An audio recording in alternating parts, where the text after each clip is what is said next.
हालचाल पूछ लेंगे। जनता दरबार में फरियादी की शिकायत सुन चौंक गए सीएम नीतीश। कहा कोई धमकी कैसे दे सकता है, मुख्य सचिव को किया तलब। कचरे के ढेर से राजधानी में होता है शराब का धंधा। रामकृष्ण नगर में शराब की बिक्री का वीडियो वायरल। पूर्वी चंपारण में पेट्रोल पंप कर्मचारी से दिन दहाड़े 5 लाख की लूट। बैंक में रुपए जमा कराने जा रहे कर्मचारी से लूटे गए रुपए।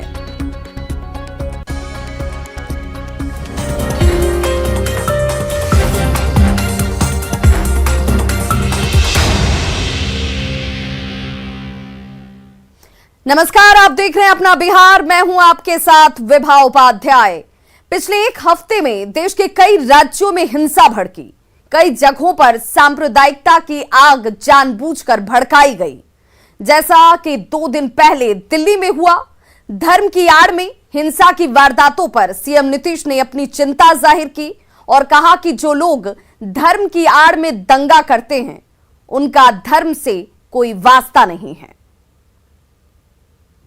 हनुमान जयंती पर दिल्ली में हिंसा।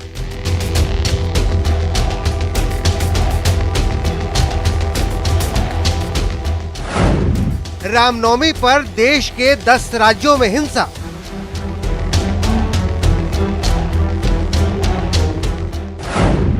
लोहरदगा में स्लीपर सेल वाली साजिश। रामनवमी पर देश के कई राज्यों में हिंसा, पथराव और आगजनी की घटना हुई। तकरीबन 10 राज्यों में सांप्रदायिकता की आग भड़काई गई।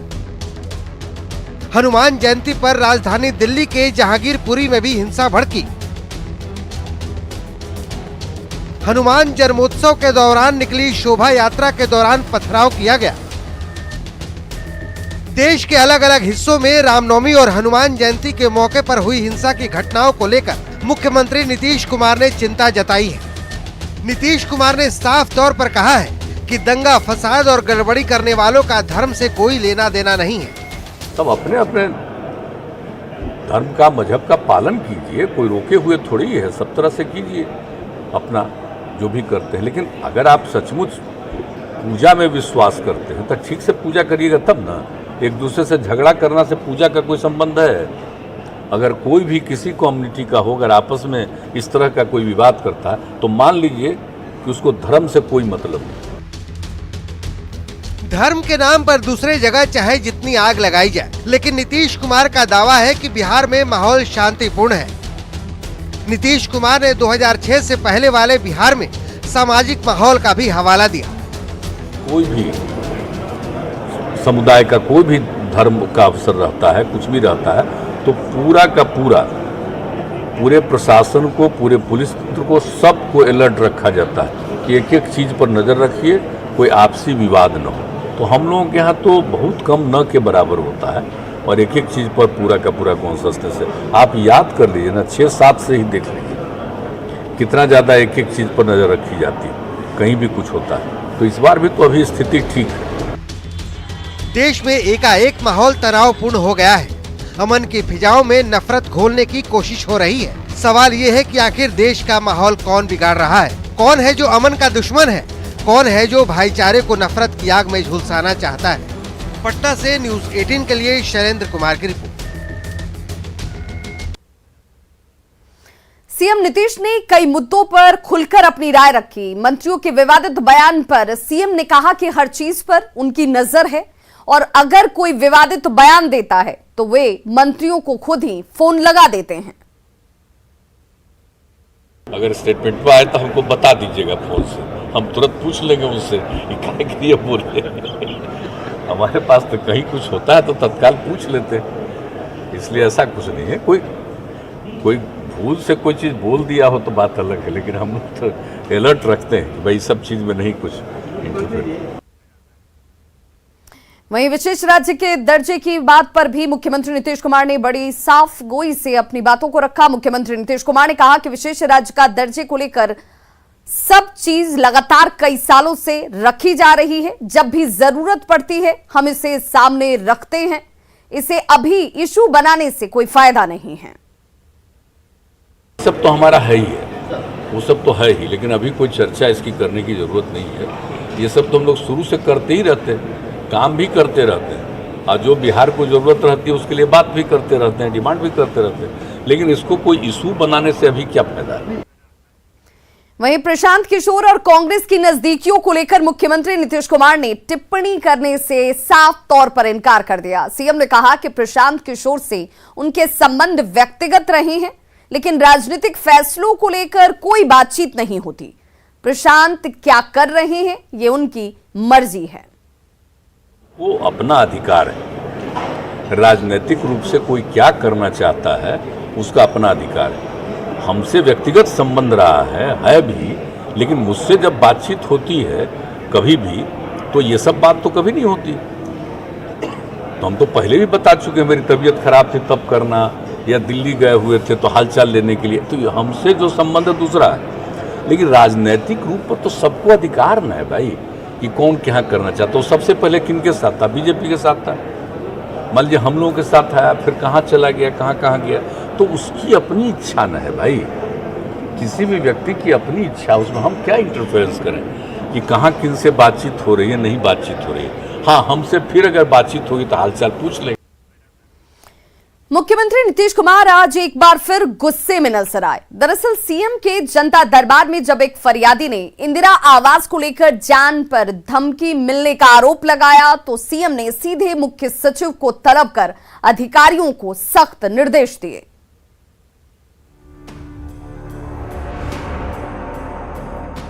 मुख्यमंत्री नीतीश कुमार के जनता दरबार में कई मुद्दों पर सुनवाई हुई। कई विभागों से जुड़े मामलों को सुलझाने का निर्देश मुख्यमंत्री ने दिया, लेकिन सबसे दिलचस्प मामला सीएम के सामने तब आया जब एक युवक ने ये आरोप लगा डाला कि इंदिरा आवास मांगने पर उसे जान से मारने की धमकियां दी जाती हैं। इसे लेकर मुख्यमंत्री बेहद गुस्से में दिखे और मुख्य सचिव को तलब किया। फरियादी की गुहार पर गंभीरता बरतते हुए नीतीश कुमार ने समस्या के जल्द समाधान का निर्देश अधिकारियों को दिया। जो इंदिरा आवास आपको में मिला हुआ है और मुझ पर धमकी भी दिया गया है कि जो केस कर देंगे, गोली मार देंगे। चीफ सेक्रेटरी को बुलाइए, ये सब क्या बात कर रहे हैं? काहे नहीं गए? लोक शिकायत निवारण कानून में दिया हुआ था सर, इंदिरा आवास सहायक द्वारा धमकी दिया गया तो सर नहीं गए। मुख्यमंत्री जब ये बात मुख्य सचिव को कह रहे थे तो उनके प्रधान सचिव एस सिद्धार्थ ने कहा कि युवक को 2008 में इंदिरा आवास का लाभ मिल चुका है। बावजूद इसके सीएम ने अधिकारियों को इस मामले पर गंभीरता से निर्णय लेने को कहा। मामला इंदिरा आवास से जुड़ा था, लेकिन मुख्यमंत्री की फटकार के बाद अधिकारी सख्ते में थे। वैसे जनता दरबार में सीएम ने कई लोगों की समस्याएं सुनी, लेकिन पहले से रजिस्ट्रेशन नहीं होने की वजह से कई लोगों को जनता दरबार से निराश लौटना पड़ा। Bureau report, news 18। और बड़ी खबर इस वक्त नीतीश कैबिनेट के फैसले से जुड़ी हुई, जिसमें नीतीश कैबिनेट का बड़ा फैसला सामने है। सम्राट अशोक की जयंती को राजकीय समारोह का दर्जा देने पर सहमति बनी है। चैत्र शुक्ल पक्ष अष्टमी को सम्राट अशोक की जयंती मनाई जाएगी। सम्राट अशोक कन्वेंशन सेंटर में राजकीय समारोह होगा। समस्तीपुर के बाबा केवल स्थान मेला को राजकीय दर्जा देने पर भी बड़ा फैसला इस नीतीश कैबिनेट की बैठक में लिया गया। समस्तीपुर के अमर सिंह मेला को राजकीय दर्जा दिया गया। तो अशोक जयंती को राजकीय समारोह का दर्जा, एक बड़ी खबर इस वक्त जिसमें नीतीश कैबिनेट में यह बड़ा फैसला। चैत्र शुक्ल पक्ष अष्टमी के दिन ये जयंती मनाई जाएगी। कन्वेंशन सेंटर में, सम्राट अशोक कन्वेंशन सेंटर में इसका आयोजन होगा।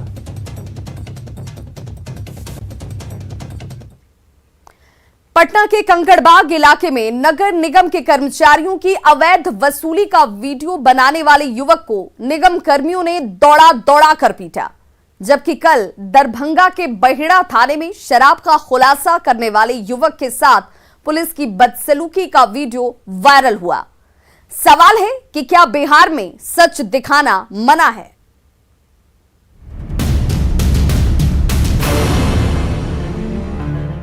सच दिखाना मना है, भ्रष्टाचार से पर्दा उठाना मना है, अवैध वसूली का वीडियो बनाना मना है।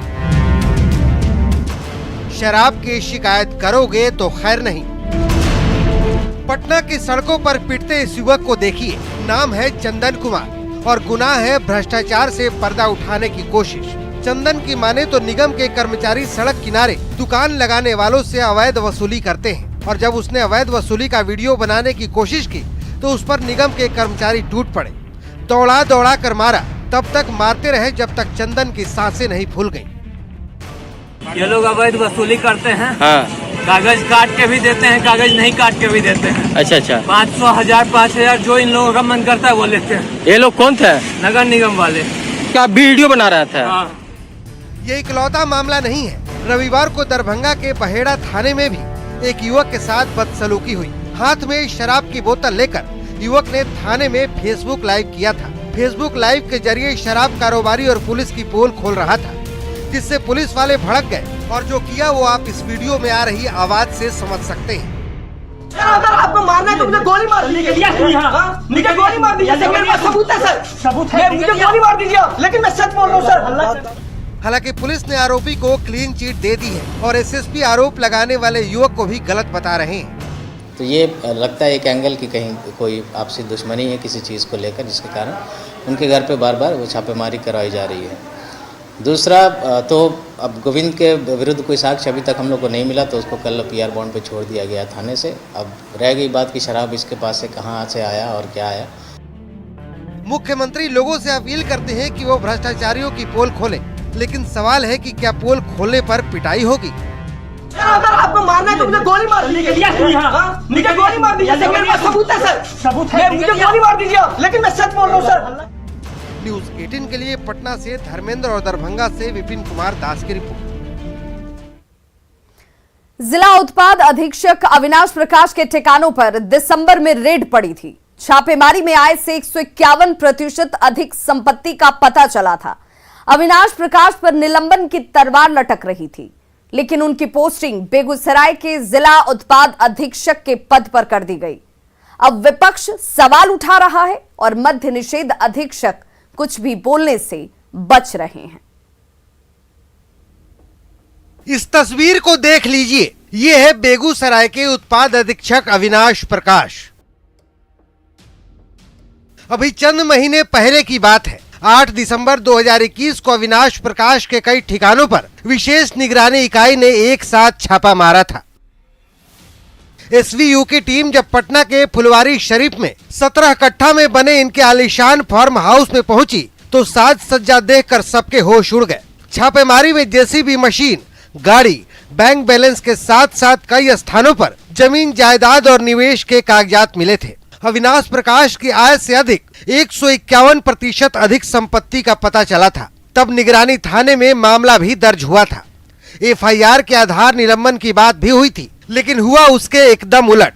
अविनाश प्रकाश को बेगूसराय का जिला उत्पाद अधीक्षक बना दिया गया, वो भी तब जबकि अविनाश प्रकाश पर शराब माफिया से साठगांठ के आरोप है। अब कांग्रेस और आरजेडी के नेता अविनाश प्रकाश की पोस्टिंग पर सवाल खड़े कर रहे हैं।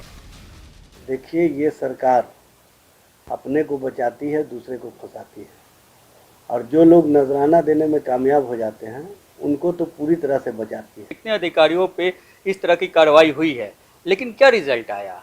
एक से एक ऐसे रिजल्ट आ रही हैं। तो बस मैं यही कहूँगा कि सरकार को इस पे तुरंत कार्रवाई करके उनको निलंबन का मांग करते हैं हम लोग। अब बीजेपी नेताओं को अविनाश प्रकाश की पोस्टिंग पर उठ रहे सवाल का जवाब देते नहीं बन रहा है, तो जेडीयू नेता ये कहकर बसते दिख रहे हैं कि अगर कहीं गड़बड़ हुई तो विभाग के मंत्री देखेंगे। और सरकार उस पर सरकार किसी को न फंसाती है न किसी को बचाती है। बहुत जल्द उस पर अगर सही पाया गया तो उस पर कार्रवाई हो। कभी भी किसी भी व्यक्ति के खिलाफ अगर दोष सिद्ध हुआ है, कार्रवाई हुई है। इस मामले में चूंकि ये पूरी तरह से ये जो आरोप है वो जांच के दायरे में है, और मुझे ऐसा लगता है कि जब तक जांच पूरी नहीं हो जाती है तब तक पदस्थापन से इस तरह के मसले को जोड़कर नहीं देखा जाता। सवाल है कि दागदार अधिकारी को मालदार पोस्टिंग क्यों? आय से अधिक संपत्ति वाले अविनाश पर इतनी मेहरबानी क्यों? इस पूरे मसले को लेकर के जब हमने मद्य निषेध उत्पाद एवं निबंधन विभाग के जो मंत्री हैं सुनील कुमार, इनसे संपर्क साधना चाहा, कई दफा इनको फोन किया गया हमारे द्वारा, लेकिन इनके तरफ से कोई जवाब नहीं दिया गया, रिस्पांस नहीं दिया गया। और कहा जाए तो जिस तरह से अविनाश कुमार की पोस्टिंग हुई है उस पर कहीं न कहीं जो सवाल उठ रहे हैं उससे बचने की कवायद जो है वो शायद मंत्री की तरफ से की जा रही है। अमित कुमार, न्यूज़ 18 पटना। पटना के रामकृष्ण नगर में कचरे के ढेर से नशे का कारोबार चलता है। सोशल मीडिया में तेजी से वायरल वीडियो ने इसकी पोल खोल कर रख दी।